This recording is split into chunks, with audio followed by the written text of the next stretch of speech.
Let's have a look. There is a number of vital financial issues facing management. The first one is what type of finance should be raised, and what are the other three? And the other three are everything apart from profit, because as we've said, we are not trying to maximize profit as financial managers. Instead, we pursue some other objectives. For example, how can we create and measure shareholders' value, right? This is the main financial objective. How do we manage risk? Because risk is included in shareholders' wealth. It's important to ensure that risk is under control. In what projects are we going to invest our shareholders' money? This is one of the investment decisions made by financial managers. Again, there was a slide in lecture notes. Let me just find it, this one, where we've discussed the role of the financial manager and type of decisions which are being made. This specific slide tells you what sort of decisions financial managers are actually making. There are three groups of decisions: investment decisions, financing decisions, and dividend decisions, which are interrelated with each other. And for example, investment decisions will include where do we invest our money, what is the size of the firm, how many assets we need to acquire, and what specific assets. In other words, where do we need to invest? Right? So this would involve this investment decisions. This is what financial managers are doing, and this slide will cover this, and this part of the lecture covers this in details. So everything apart from profit maximization. Question 2, correct answers are B and D. Here, in which two ways do financial institutions encourage growth and progress? Financial institutions do not control interest rates. This is done by the central bank. It is a part of monetary policy, as we've learned, and it doesn't discourage small savers. If you don't have a large amount of money, it doesn't mean that you cannot invest. Even if you have very small savings, you can still participate in modern financial markets. You can actually start investing from as little as £10. Majority of modern brokers do give you this opportunity.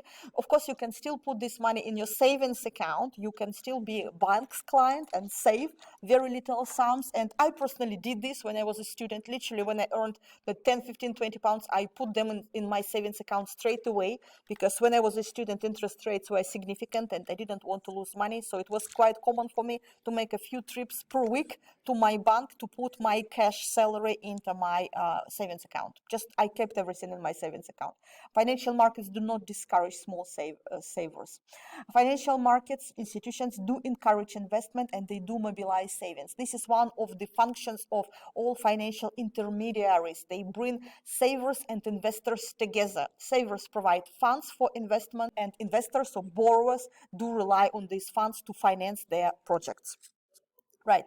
Next, question 3. The correct answer is C. Which of the following options best describes how financial managers primarily contribute to their firm's success? Through investment and finance decisions based on the search for company growth and stability. Again, this is related to the slide which I've shown you already, to this specific slide. Group of decisions made by financial managers: investment, financing, and dividend decisions. This is what the financial manager actually does in the organization, and they make these decisions with a view to ensure maximum growth of shareholders' wealth, and in other words, financial stability and growth over the longer term. Next, why do we eliminate A? Investment and finance decisions based on search for profit maximization. No, finance managers do not try to maximize profit. Sound advice from independent advisors. No, they should be professionals themselves. They are making these decisions themselves. You can attract independent advisors on complex projects. You can involve some consultants in case if this is necessary. However, as a financial manager, you are responsible. It is your responsibility to make these decisions, not to get advice from financial advisors or other advisors. Through finance decisions which aim to reduce the cost of production. Reducing cost is part of the decisions made. However, it is not the primarily objective. Cost minimization or profit maximization is one of the ways to achieve the ultimate goal, but this is not what we are trying to do. And if you need to select just one option, it will be pursuing company growth and stability overall, the ultimate goal. Do you have any questions based on this? Strictly speaking, you can answer these questions based on some common sense, but some of the questions will require your theoretical knowledge, understanding of the lectures. To be honest, if you watch video lectures, you should be quite well prepared. In finance part of the modules, especially starting from the next seminar, you will have to do quite a lot of calculations, but for finance part, it's more important to watch video lectures rather than to do the reading, I would say. As long as you watch video lectures, you should be okay. Probably going through lecture slides will not be sufficient, so please do take your time to watch video lectures. They've always been split into little chunks, so if you have like 5 to 10 minutes, watch one clip. Next 5-10 minutes between other activities, watch another one. You will be quite well prepared. Next, 4. What are two most important possible uses for cash created by firms' operations? First of all, this will be reinvestment and return to investors. When the company invest into certain projects, they can rely on two sources, on external finance or on retained profit. So when the company makes some money, it can reinvest it if it wants to grow. If it have no other options for investment, it can decide to return this cash to shareholders in the form of increased dividend or stock buybacks. Some organizations do this. For example, Berkshire Hathaway, the company which belongs to Warren Buffett, they're quite well known for stock buybacks. Apple is currently doing this. Sometimes the company can be quite big and it can just run out of investment ideas. They are quite big already. They cannot expand anymore. They don't need additional assets. They have everything they need, but they generate so much cash, they just cannot find profitable uses for this cash. And they can return this cash to shareholders in different forms. For example, in the form of a stock buyback, which pushes up the price of individual stocks. They don't purchase new shares. It's not the company which purchases new shares. There is no point to issue new shares and purchase them straight away. It would be ridiculous, right? And they don't sell assets to investors. Instead, they just return cash to shareholders, to investors. Okay, when you will start investing yourself, probably in the future, even if at a small scale, you will become very familiar with all of this internal functioning of financial markets. And I would encourage you to start investing, just playing with very little sums of money. Literally put 10 pounds into any stocks you like. You can buy fractional shares. You can buy a fraction of the Amazon. One share of Amazon costs 3,500, but you don't need to buy the whole share. You can buy a small, tiny fraction, like 0.001 share, and just play with them. Just monitor how they change in value, what events affect their values. You won't lose out. This, even if you lose the whole 10 pounds, it will be the price paid for your knowledge, for learning, and it's quite entertaining. So I would encourage you to open a broker's account and invest very tiny sum, 5 to 10 pounds, which you can afford to lose. You will learn so much. It will be very valuable for the rest of your course of study. You will learn more by doing this in practice rather than reading books. How can you do this? If you Google what is the best broker in the UK, you will get plenty of advice. I'm not supposed to tell you which broker you should use. There are many reliable brokers. Some do charge you money because they're very reputable and they charge significant costs for managing your deals. Some are totally free. I have accounts in both. I would recommend that you open an account at a free broker for now, so that your deals are free. You don't pay any commission on your trades, and just start trading in stocks and bonds at a very tiny scale, literally 5 to 10 pounds, not more. You don't need to invest or risk more, but you will learn a lot. It's just for learning purposes, not to grow, but for learning. When you are ready, maybe after 1 or 2 years, you will be able to start investing more, risking more significant sums. And actually, I think this lecture, this week, I've done a lecture on compound interest, which I've done to encourage you to invest. Please make sure that you watch it, the power of compound interest. It will give you quite a few examples of how you can become millionaire starting from £100 per month. And what you need to do this. Please watch it. This was a revelation for me when I looked at figures. I actually envy you because you can get this information at the age of 20, not at the age of 40. Believe me, it matters. It's very important. Watch this lecture. It's quite fun, actually. Yeah, there is a clip on Moodle. Okay, let's proceed. In which two ways do households most directly provide investment funds for businesses? The correct answers here are B and C. Not through taxes. They don't pay taxes to businesses because they pay them to the government. Businesses do not get funds from taxes. Through returns on bond and shares. No, because this will be an income to shareholders, to households actually, returns on their bonds and shares, on their investment portfolios. But these are returns which is income to households, not to companies. Income to households, which are actually withdrawals for businesses. Withdrawals for businesses. Businesses do not get money by paying dividends to shareholders. They lose money in this way. They return cash to shareholders in this particular way. So they don't provide funds through returns. They provide funds by direct purchase of shares. When you buy shares, you finance the company, you invest in this company. The company gets your money, which they can then invest. They can use it for investment purposes. By making deposits with financial institutions. Yes, by doing so, you finance other companies.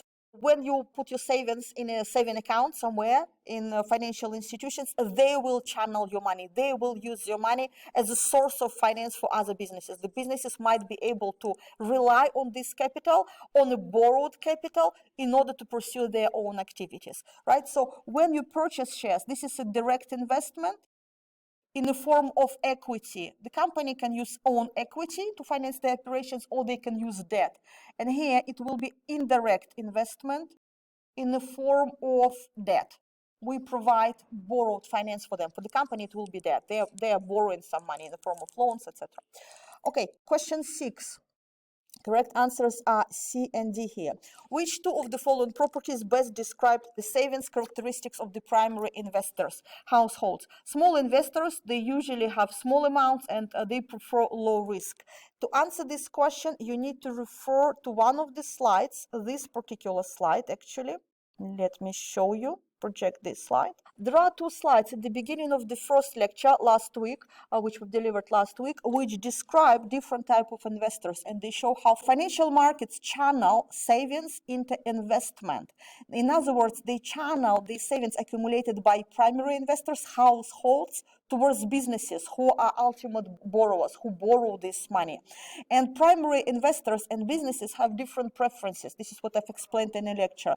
Primary investors prefer high liquidity, so they want to be able to withdraw their savings from banks, for example, or they want to be able to sell their shares quickly and at low transaction costs. They prefer high liquidity. They want to be able to convert their financial holdings, their assets, into cash if necessary. They want to be able to get rid of their investment, right? They prefer low risk. They don't want to take significant risk, and usually they have relatively small amount compared to what a company like Amazon or Apple might require, right? While companies prefer low liquidity, or they are forced to work with low liquidity because they purchase real assets. They need to invest into machines, raw materials, into equipment, production line, etc. And all of these assets are physical assets with low liquidity.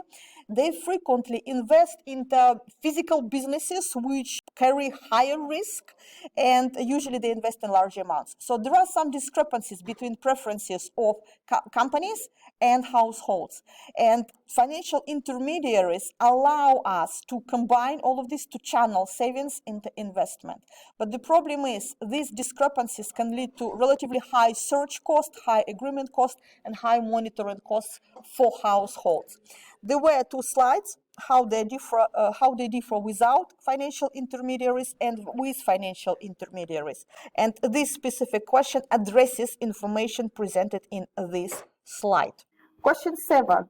What is the key reason why financial institutions can transform assets and encourage transfer of funds? The correct answer here is D. They have economies of scale. Again, this was explained in the lecture. Financial institutions have significant cost advantages because of scale economies. Because they operate at such a large scale, it's easy for them to create an infrastructure, to get access to financial markets. It's easier for them to raise funds, to convert funds, to create new forms of assets, because many of them are global players. Many investment banks are global players. They have significant economies of scale. The cost of each individual transaction for them is very small compared to other individual investors or borrowers, individual companies. They can use their own funds, but this is not the main reason. Not necessarily. They can, but not every asset transformer or every bank will invest themselves. They can invest the dividends, they can, but again, not every financial institution will do so. They can work individually with savers funds, they can, but again, this is not the main reason. The main reason is they have economies of scale. They are large and the transaction costs for them are low. Question A. Which three of the following are reduced by financial markets? The search costs are reduced, the monitoring costs are reduced, and the risk is reduced when financial markets are developed. They don't reduce liquidity. It's the other way around. The larger, the more developed financial markets are, the more liquid they are. Liquidity refers to the ability to sell any assets for cash quickly, easily, and with low costs. The more developed financial markets are, the more liquidity you have. It's more liquid. They increase liquidity, not reduce it. Question 9. Which particular benefits do brokers offer when matching a provider of finance with a user of funds? The correct answer is D. Search costs are reduced. What brokers do? Brokers actually fulfill transactions. For example, if you want to buy shares of a certain company, you need to have an account with a broker. It's the broker which will do this. You cannot go to the stock exchange directly and buy stocks. You need a broker to do this for you. And broker will be able to match your needs with what is offered, your demand, with the supply of stocks available quickly and easily. Your search costs are reduced because you are using the broker. You simply tell your broker, I need to buy such and such shares, and I want to pay this and this price. And when possible, they will fulfill your order. Next, actually, if you read the chapter which I recommend for this particular topic, it's chapter 1 in your new textbook. It's another textbook, not slow one anymore. It's another textbook by Arnold. The link to the ebook is available on Moodle, so you can access it at any time. And for this particular topic, I recommend that you read chapter 1. It's quite long, but it provides a lot of details and a good introduction to financial markets. Please read through it, because the rest of the topics will not require a lot of reading at all. It will be more focused on practical calculations, understanding of certain concepts and practical calculations. You won't need to read much. But for this topic, I do suggest that you read through this, because all of these types of financial institutions, what they do, how they help, what role they play in financial markets is quite well described. Look through this. Make sure that you read this. Question 10. In which type of market is one currency most commonly exchanged for another? It's the foreign exchange market. Again, in bond market, we trade with bonds. In derivatives market, we trade with derivatives. In the money market, we raise short-term funds. In foreign exchange market, we exchange one currency for another. There are different types of markets. Question 11. Which one of the following is the most important benefit of defining firm's overall objectives? The most important benefit is that it provides a focus for decision making. When you know where you are going, you will be able to make decisions accordingly. You will be able to choose the path. If you know where you are going, for example, you want a degree in accounting and finance, you know that you will need to get to university for this, and you will be able to make a decision or your life decisions, what to do today in order to get this degree. You need a goal, and financial goal provides a focus for financial decision making. Question 12. What is the key aim when maximizing shareholders' wealth? As I explained in one of the previous slides, in order to do this, you maximize the flow of discounting cash flows, a set of discounted cash flows. Let me see if I can get back to this slide. Here, this is the slide where we've covered this in the first part of this seminar. In order to maximize shareholders' wealth, what you can actually do, you can maximize net present value of all expected future cash flows. This is what you do. This is the most direct way to achieve this over a longer time period. Not short term. When maximizing shareholders' wealth, you have a long time horizon.